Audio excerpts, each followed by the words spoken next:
Hello there. Right, technically I don't, but technically I do know why I'm making this third installment of my videos this evening. Right, it's just because at this at this very moment as I speak to you right here and right now, I'm listening to Foo Fighters album, the very first album that I got, but I told you that in the last previous two videos too. So as I'm saying it right now, right, I'm listening to number 9, but if you're German, 90.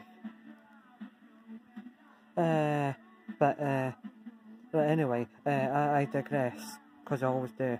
I always go off topic.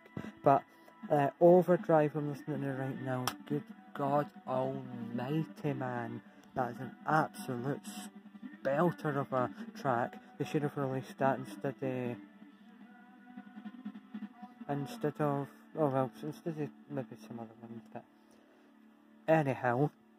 And then, oh my goodness, just before Overdrive, I was listening to Lonely As You, and oh my God, wow, absolutely sensational. It was an incredible one. But now, number 10's just came on, which is Burn Away. I mean, technically speaking, if I'm getting really picky and choosy, Burn Away and Come Back are the two worst songs on the album by far. In fact, they definitely are 110%. And the best songs on the album by far are Lonely As You, Overdrive, and Have It All. Definitely, 100%. I mean, All My Life is the reason probably why I like the Foo Fighters. Well, there's thousands of reasons why I like the Foo Fighters, and All My Life was the very first one I ever heard, but God almighty, Have It All, Lonely As You, and Overdrive, oh, for crying out loud. I mean, the worst mistake that Foo Fighters ever done was not releasing and making a music video for Overdrive. Every single time I hear Overdrive, I'm just so glad and grateful to be alive around the time with this album.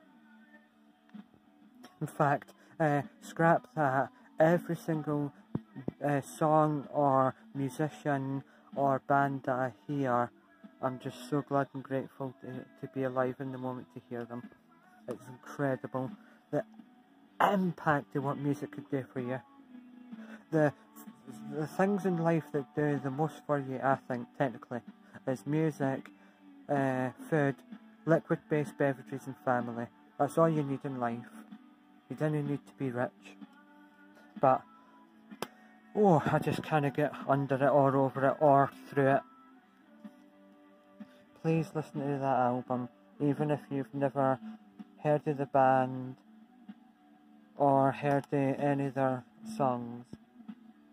I just can't recommend it any higher than that. I'll just be a minute. So, technically speaking, and now that I think about it, I thought to myself just then and there, why have I never made a video CD review of that album before? But this is technically the third installment in this plethora of CD reviewing of the rock band, the Foo Fighters, American rock band. But now that I'll, technically not go off topic, but technically go off topic, if you technically know what technically means.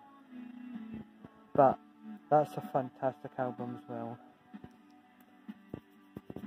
I don't know if it's my second or third best album they've done, but incredible. Look there.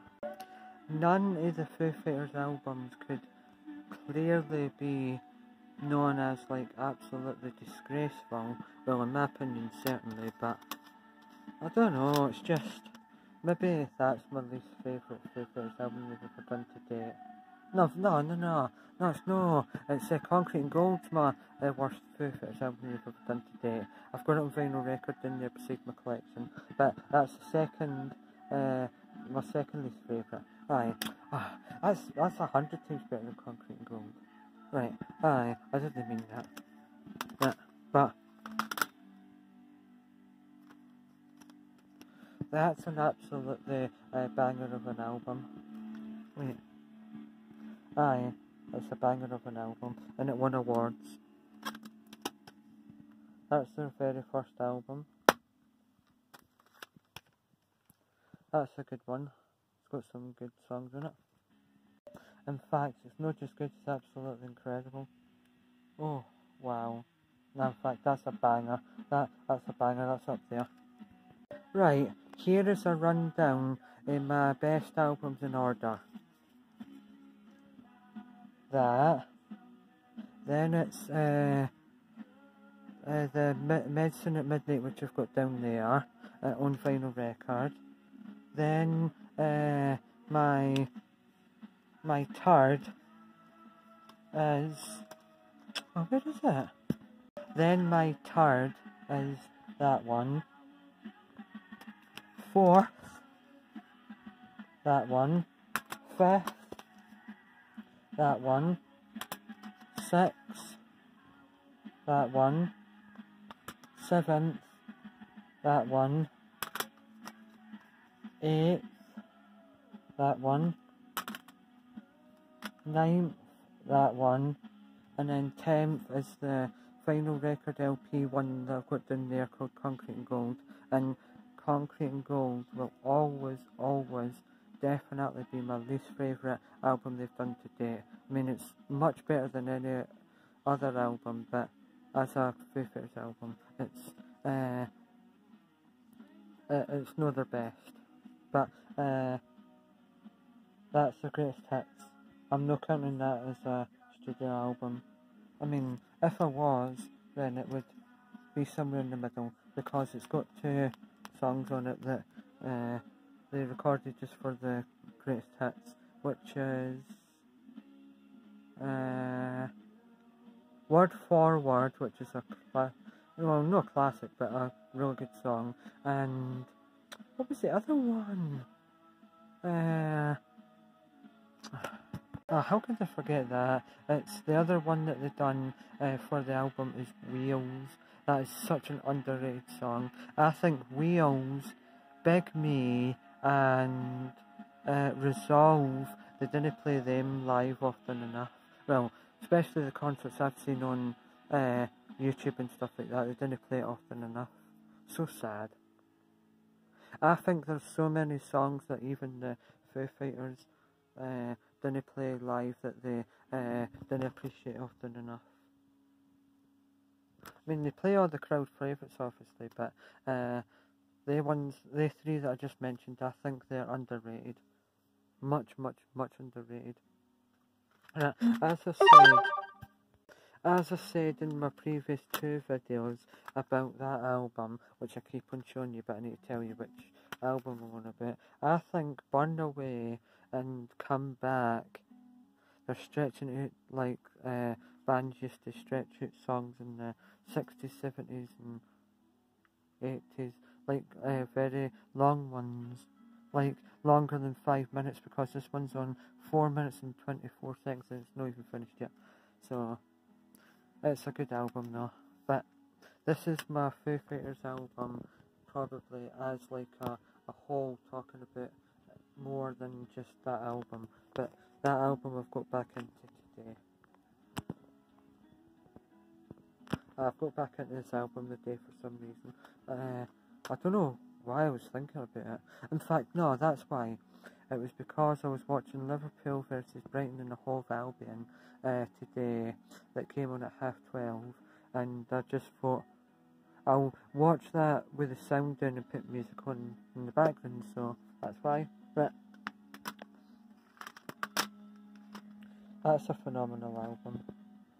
Resolve on it is absolutely incredible. The Deeper the Blues Are Black is an underrated song, and they should have brought that as a single. Incredible. But the other, first side is rock and the other side is acoustic and softer songs.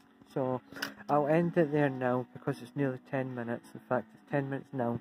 So if I can just say this, Saturday the 12th of March 2022 at 8:45 PM at night, and I thought I would, just because I've got really back into Foo Fighters 1 by 1 album, which 2002 was such a prolific year for me personally, because it got me into the Foo Fighters, and I heard their all my life for the first time on the radio. I know I said it, but I just have to end it with that. So Baruch. Now, if I could mention, right, or just say one Foo Fighters song for you to hear, if you could only hear one. The acoustic version, the Everlong acoustic version of Times Like These. They're your starters for 10 to get into the Foo Fighters. So thank you very much for watching. Peace out, one love, pound it, noggin, see ya.